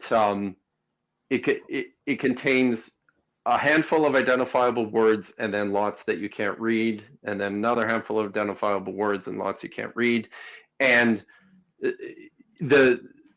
it's been incredibly troublesome for any scholar to piece together even what's going on in there, because so much, it's hard to even reconstruct any kind of flow, not a narrative flow, or even any kind of poetic flow through this thing, which is quite large. I believe it's over 70 lines of text. Oh, wow.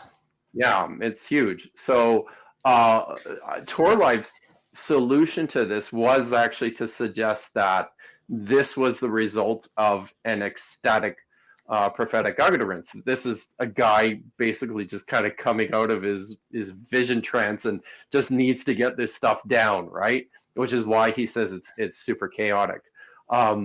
I prefer to think that the reason it doesn't make any sense is because whoever forged it, I think it's a modern forgery, was just throwing out, because it is a collection of like Christian-y buzzwords. It's like you've got a bunch of stuff you can't read, and then all of a sudden Son of God, and then a bunch of stuff you can't read, and then all of a sudden, angels, and then a bunch of stuff you can't read, and all of a sudden it's like 12 loaves, and like it's a collection of these key words, basically, or key phrases that you can't make heads or tails out of. So and it's hard to answer this question because I think it's a modern forgery. No, I don't think it's a evidence of the Ten Commandments, and I don't think it has any real historical merit. And as is the case with so many of these things, and I have to start doing this more and more. My papyrology and my archaeology friends keep telling me that really we've got to set our focus on the question of provenance with artifacts before we even touch them or start to think or discuss them critically. And as with so many of these artifacts and private collections, the story of the discovery of the Chassan Gabriel Stele is super sketchy. So yeah, but it's kind of a fun object. Yeah, it sounds like it, especially when you get keyword this, keyword that. It's like, huh? Oh yeah, it's wild. Say-so says, how Jews made up story and adding stuff in Old Testament.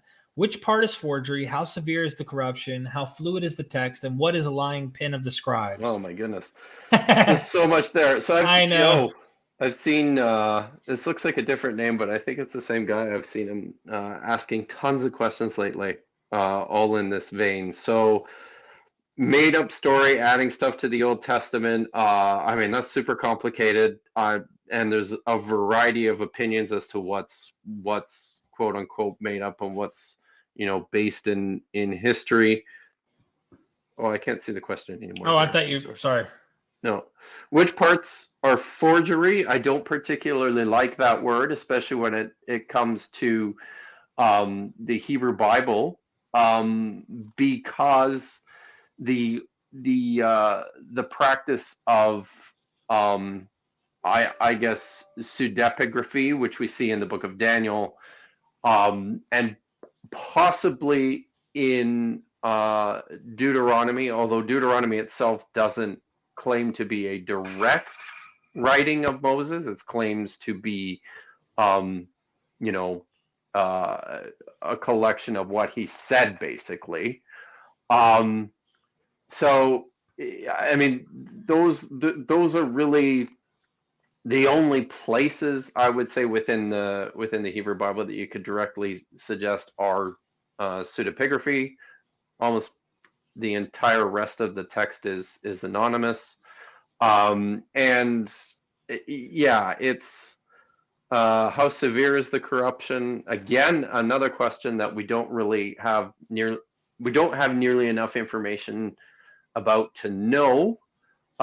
We can see from what's extant in the Second Temple period, in particular in the Dead Sea Scrolls, and in the Greek translation in the Septuagint, and some of the other texts. We can see or we have good reason to believe that textual corruption is something that happened with some regularity. And yeah, I've proposed that the text is quite fluid in this period, and by that I mean that there was a lot of toleration for variation and for alteration and change within the text. And what is the lying pen of scribes? It's a really pithy statement forwarded by Jeremiah in chapter 8. I'm going to get the verse wrong, and I think it's actually an invective by Jeremiah against this idea of writing things down. So, thank you. So, and then Sentinel's back again. Rob in the house. Williamson, right. Thank you for the support, Rob. Williamson, were God's penis in view? I always love just saying Yod that. As in Ugaritic, Isaiah 47:2. MT Shavul appears as Shulecha in 1Q Isaiah A, suggesting that the reader understood the latter to be viewed as clothing.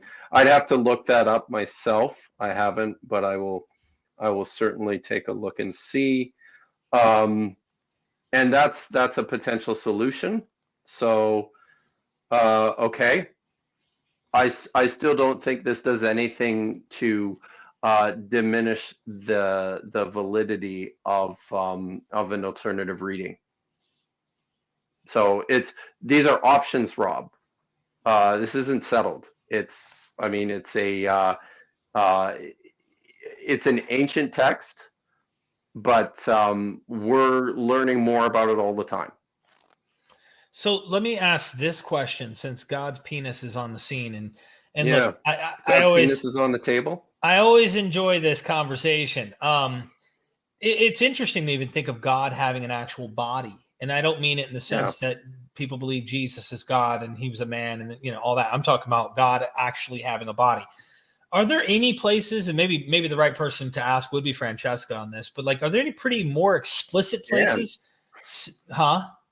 Dan. Or Dan, yeah. And I do plan on interviewing Dan here soon. I hope to cover this topic, actually. We did talk in private. I'm just curious to know if you, and Rob's got another super chat here. We'll read it in just a second. But it's are there any clearer places other than Isaiah 6, you think, that explicitly talk about God having an actual body that, there'd be no reason to doubt, or maybe even God's penis?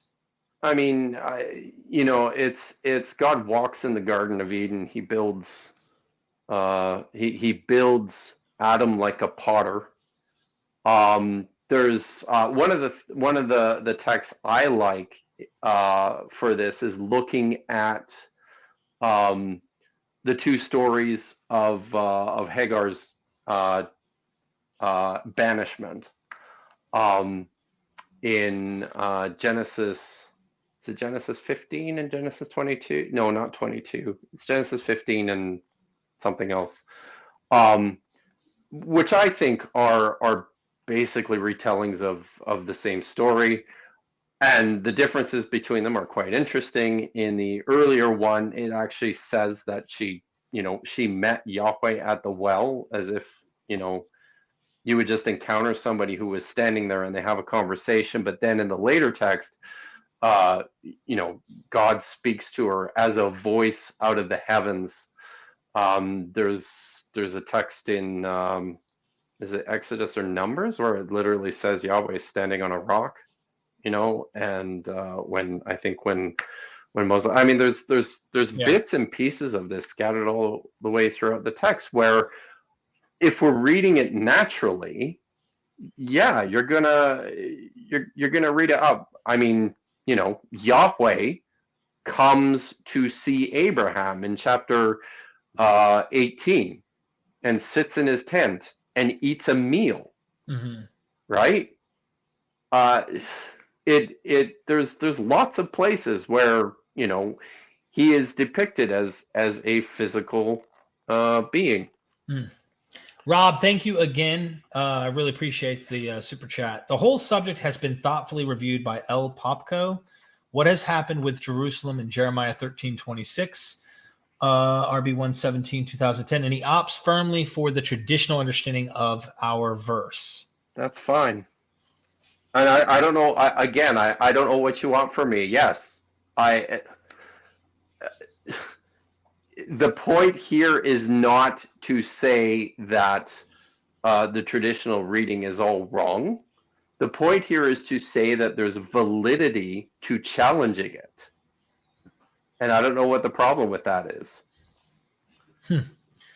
I think I gotta hit up Francesca to do another deep dive. They're always fun, and she's awesome. I think I'll do some deeper reading, not just from God and Anatomy, but maybe she's written somewhere more extensively. And I would be happy to dive deeper into that and then be able to have a deeper conversation where she can get into why she takes the kind of interpretation she does on many of these passages. I love the whole thing. You know what I mean? Yeah, totally. Rob's back again. I searched it myself, and 1Q Isaiah A has, I cannot read Hebrew, while 1Q Isaiah B and 4Q Isaiah D has, why is this the case? Well, I mean, are we going to do this here? Really? I would prefer to have the time to go back and actually look at this. Yeah. Instead of negotiating this through super chats on Derek's stream. Look, so, I'm okay with the super chats. Yeah, no doubt. I have no doubt you're okay with the super chats. I'm kidding. But I just pulled it up on my screen to look at it. And I'm not about to, I'm not entirely sure what Rob wants me to say here. Besides the fact that there are all sorts of reasons why the text looks the way it does. I have suggested that Francesca Stavrakopoulou's proposal is a valid one that we should consider. I'm happy to consider all of them. And I don't know why Rob is so resistant to this one idea, even being on the table. So, yeah, I mean, it could be as simple as a textual error, but until I actually go and look into it, I'm afraid I will not. Forgive me for just not taking your word for it, Rob. Someone just joined us. Oh, look! Good evening, gentlemen. How you doing, dude? Good evening. How's everybody doing? John? I'm doing good, man. How are you? Yeah, I'm doing all right. I'm actually just sitting and waiting for my 10-year-old to finish Girl Scouts. So I'm sitting in the dark out here in the truck, which is why I'm not on camera. But I saw that you were on here, and I just wanted to say that while I, obviously disagree with a lot of things that Dr. Heiser said, I thought he was a phenomenal scholar. He was very well trained, and I'm very saddened, honestly, that he passed. I know about a month ago, and I saw his that post on Facebook. It's a very sad time. Yeah, so he's a good man. I agree. I think he was he's a really, really gentle guy, and even when he taught, I could listen to him no matter where I was, while I was a Christian, while I wasn't a Christian. I didn't feel pressure or anything. He's just enjoyable to listen to and learn from. I really appreciate you popping in here. Yeah, I wanted to say, Kip, I'm about halfway through watching the video or the stream that you did today, and I just wanted to say, phenomenal job. Thank you. Not everyone thinks so, Josh. Well, that's okay. It's to be expected. Yes. I mean, I think it's incredibly difficult in these circumstances, particularly when you have a reading that is not going to be easy to incorporate into an English translation. But the reality is, go read some Sumerian, right? Like, go read some stuff about Enki. This idea that a penis is used in creation accounts, or a penis is used in mythological texts attributed to deities, is just not unique, right? I mean, Enki digs his penis into the ground and ejaculates to create the Tigris and Euphrates rivers. I mean, like, welcome to my hood, right? This is, and they say the next generation's getting worse. What do you mean? We could go back. Oh. So I mean, like, I haven't done the work on the passage. So I think, sorry, Josh, I think this is the point that frustrates me so much. Is, I haven't done the work on the passage either, but some people have been working on this and clearly provided what I think seems to me like it's a plausible reading that should have its day. Yeah, I mean, Ted Lewis mentioned it. I don't understand this insistence on shutting it down. And this is the thing, like, so Ted Lewis, I looked in his On the Origin and Character of God this afternoon when I got home, and he only gives a footnote to it seemed like a smaller section, but he references Mark Smith's book, and Mark Smith seemed to dedicate substantial. He disagreed with the position, but in his 2001 publication on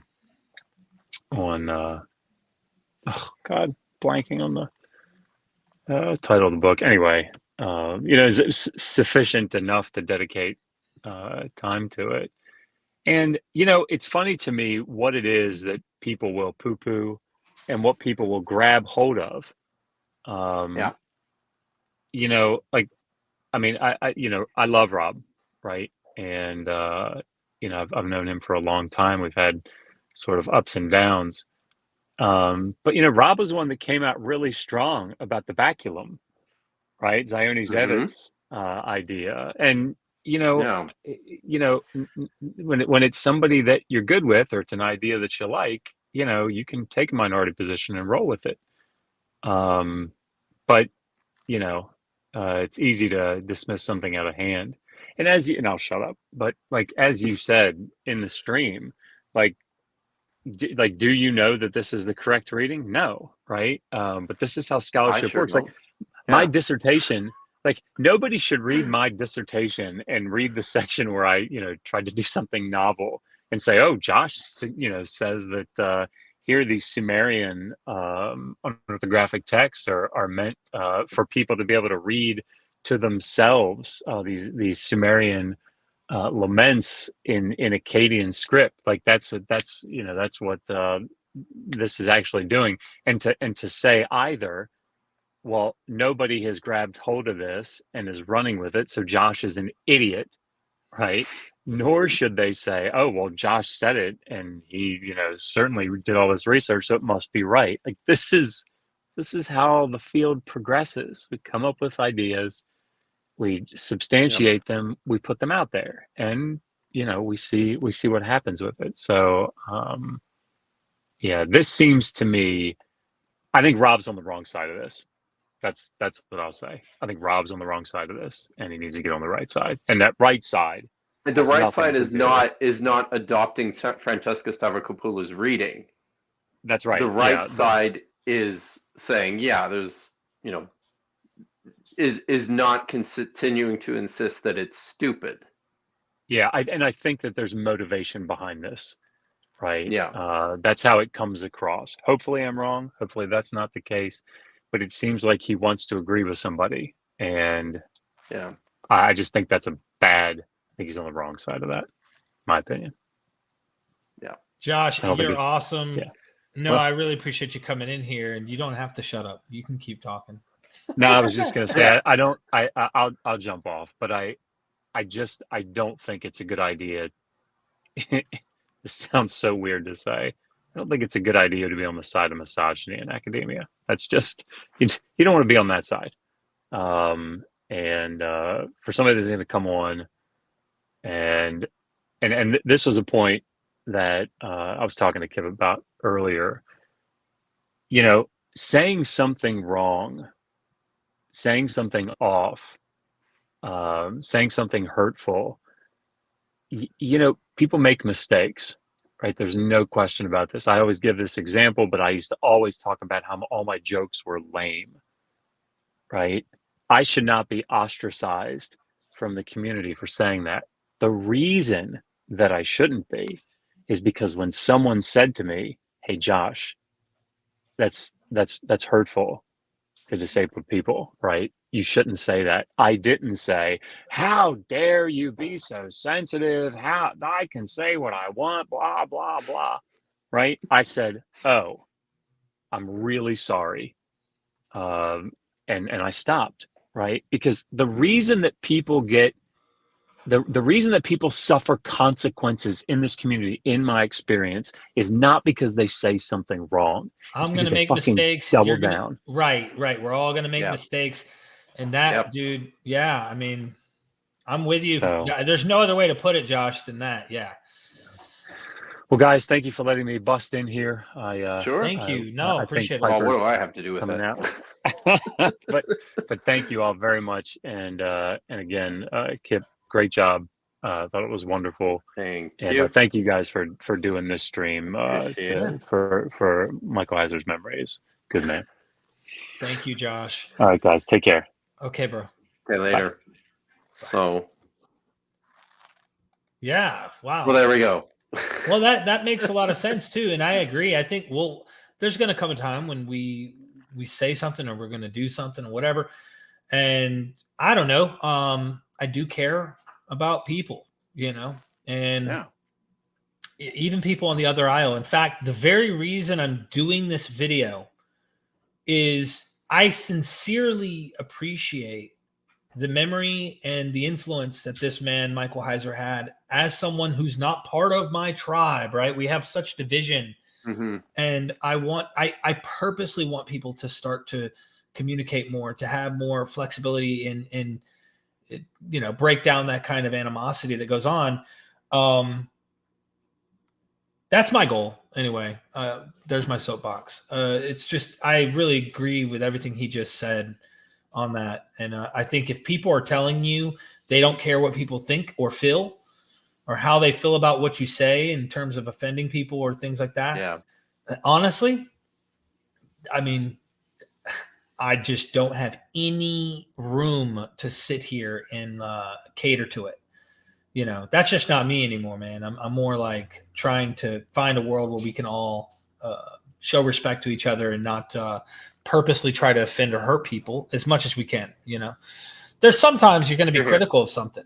You want to be critical, you can be critical. In fact, you think something isn't true, fine, whatever. But I'm with you. I think that most people feel that way, you know, at least I would think most people do. Yeah. Yeah. I was just looking here in the, do you have more super chats or?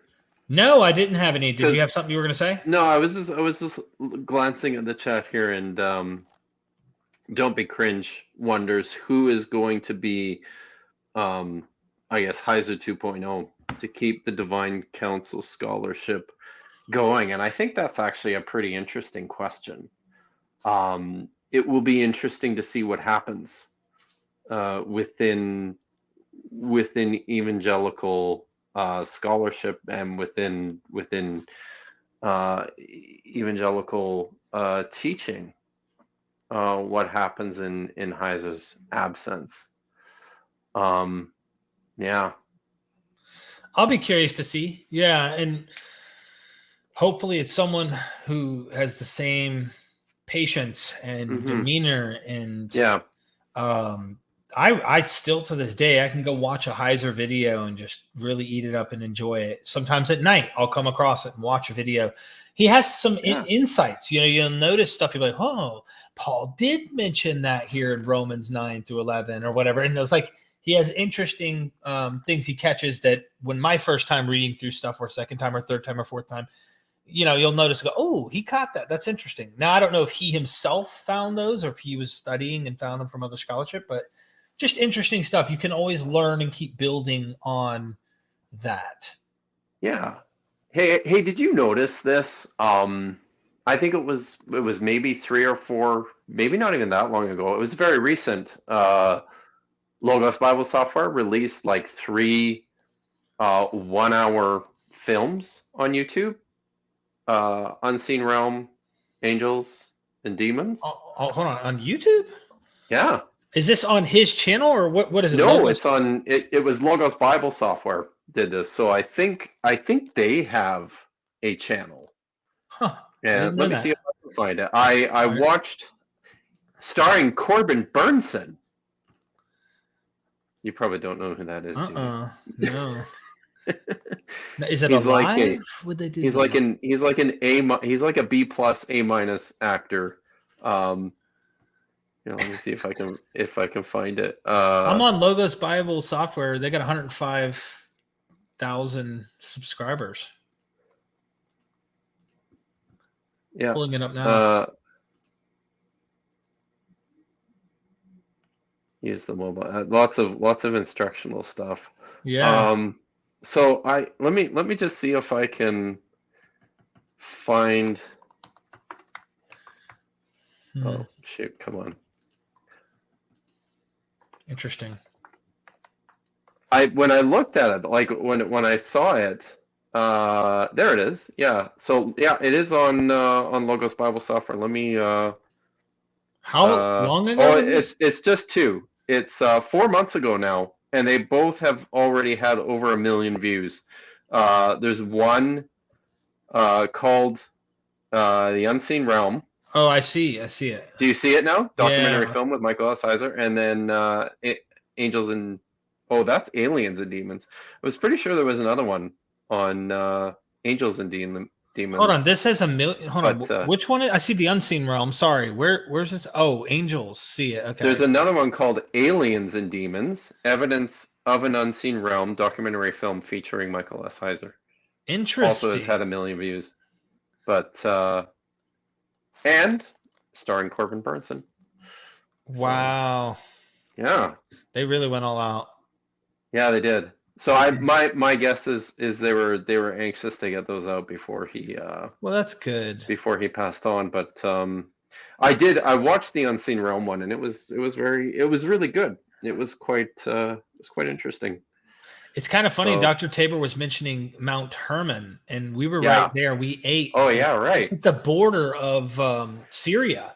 We could literally see where like the battles took place. The 6-day war, I think it was, or I can't remember exactly, but it was really rough. They went on to the history, but we ate this amazing restaurant. Right before we went to that restaurant, we were down there where the Temple of Pan and the portal into the underworld, into Hades was. And there was a temple built by Herod the Great for Caesar Augustus.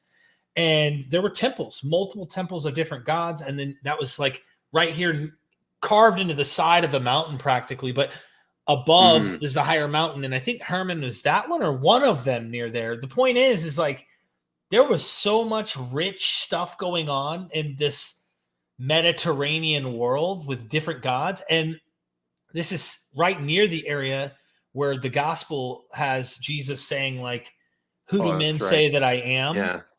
And like I always think that this is a clever part of the author. They're either aware of this region, they visited, or it has some type of hype,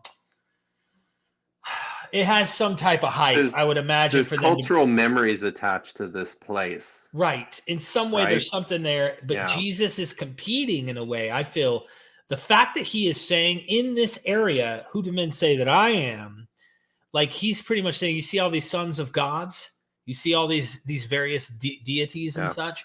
See, they're not the one. I'm the one, or at least it's implied. He doesn't want to say, but in Mark. But yeah. So it's really interesting when you're there on the ground going, holy smokes, there is a Son of God competition going on right here, and Jesus is one of them. Yeah. No, it's a neat image that Tabor draws from that. Yeah. Spartan says, how does it feel to know you guys will spend eternity there? I don't know. Derek, you ate at the restaurant, right? I'm going to tell you that food was phenomenal. So okay, so I'm okay then. You're good. Spending You're eternity there? They take good care of you there. Okay. Great hotels. We can go there on. It's close to the Sea of Galilee or the Lake of Galilee.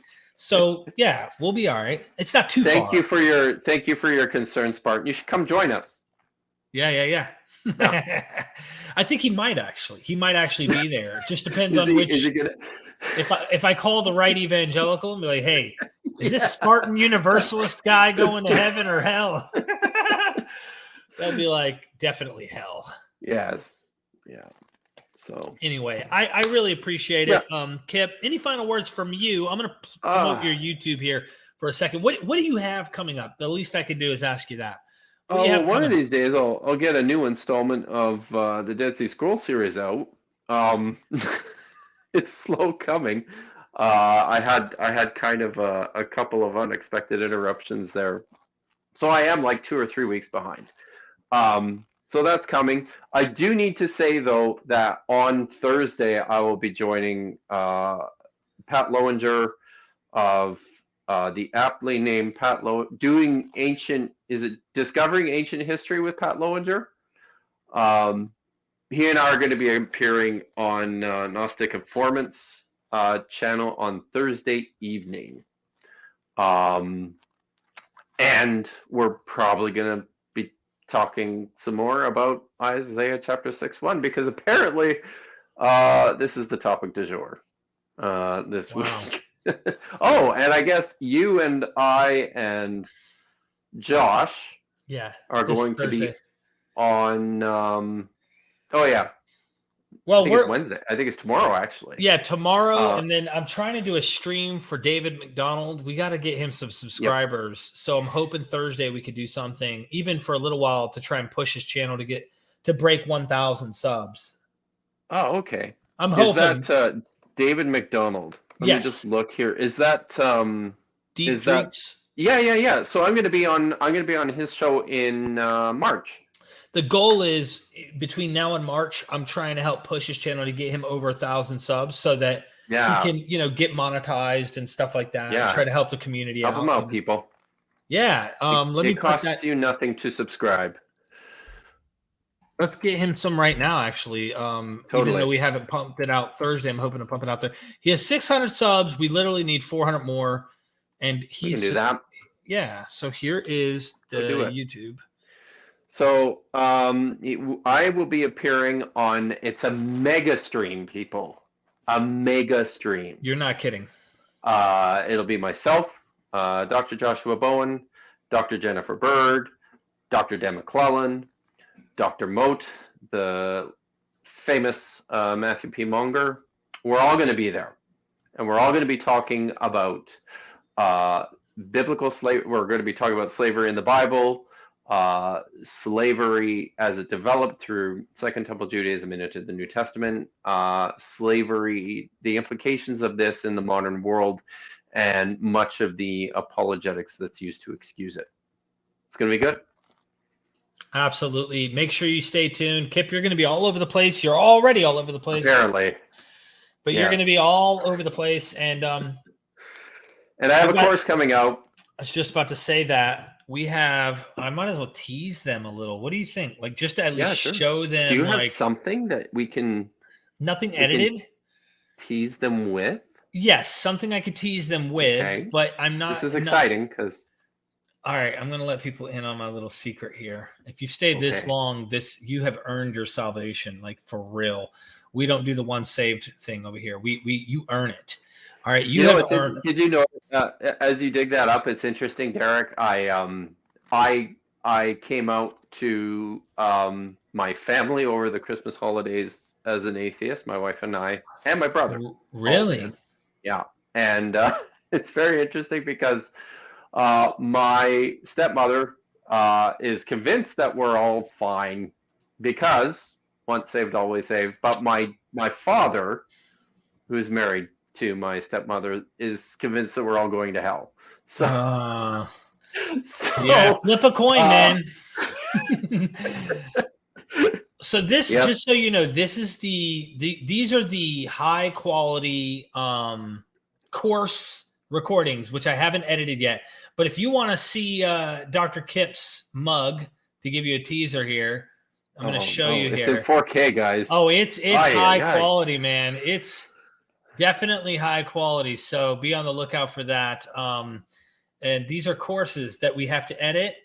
Also going back to that, just to show them that this is the course recordings. You also have the Patreon recordings that we did, which let me see. Let this thing load up.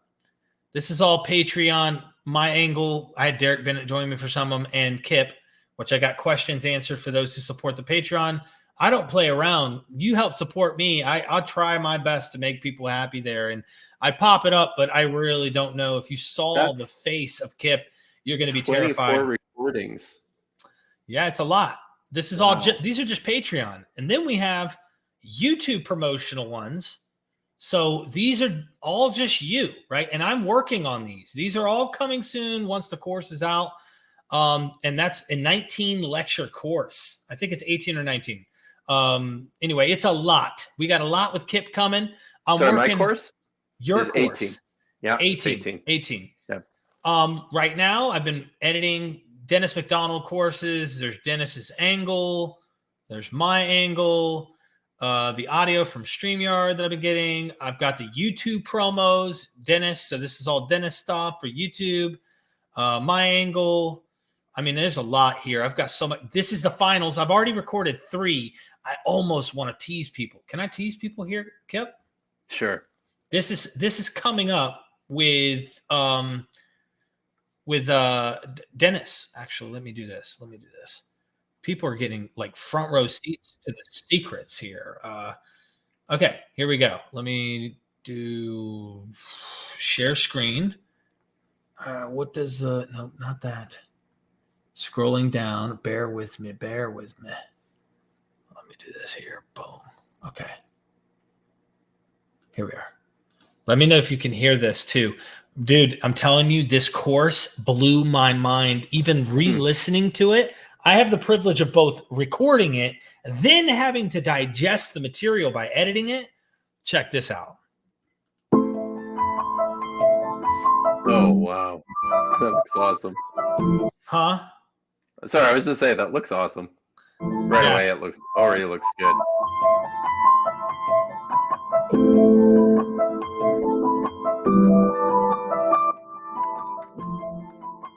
Welcome to a course we're doing here with Dr. Dennis R. McDonald. I hope that you learned something new. I know you will if you stay tuned. Dennis McDonald, you've been working on... Oh, man, dude, I'm telling you, guess how many lectures? Guess how many just in that one course? Just like with you, man, a lot.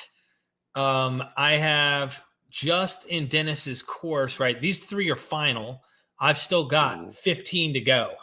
There's 18 lectures we did, and we dive into compare like the mimesis, the Greek, comparing the stories from the baptism of John to Telemachus being empowered by Athena in the Greek epics. And I mean, I'm putting visuals, bro. I'm doing hard work here. So I cannot wait to like launch this and get people acquainted, because nobody has Dennis R. McDonald in 4K, like really doing it big. And Dennis called me the other day and he said, Derek, he says, I have never seen anything of my work that nice. So I got that's nice. Plug. That's awesome. Yeah. Sweet. Very cool. Anyway, final words from you. All right. No. Other than that, Michael Heiser will be missed. Yeah. I know he's widely loved. He's left a big mark, and I value the legacy. So, thank you, Kip. Thank you for your time. Yeah, you didn't have to join absolutely. me, but I appreciate it. Go subscribe to Kip Davis and be on the lookout for his course. Follow him. He's all over the place now on YouTube, so be on the lookout. All right. Thanks, Kip. Later. And everybody, have a good one. Rest in peace, Michael Heiser, and I hope his family and everybody, I hope they heal. Thank you. Son, do you want to know what the truth is? After this, there's no turning back. You take the blue pill and you wake up in your bed and believe whatever you want to. You take the red pill and you stay in Wonderland, and I show you just how deep the rabbit hole goes. Remember, all I'm offering is the truth, nothing more.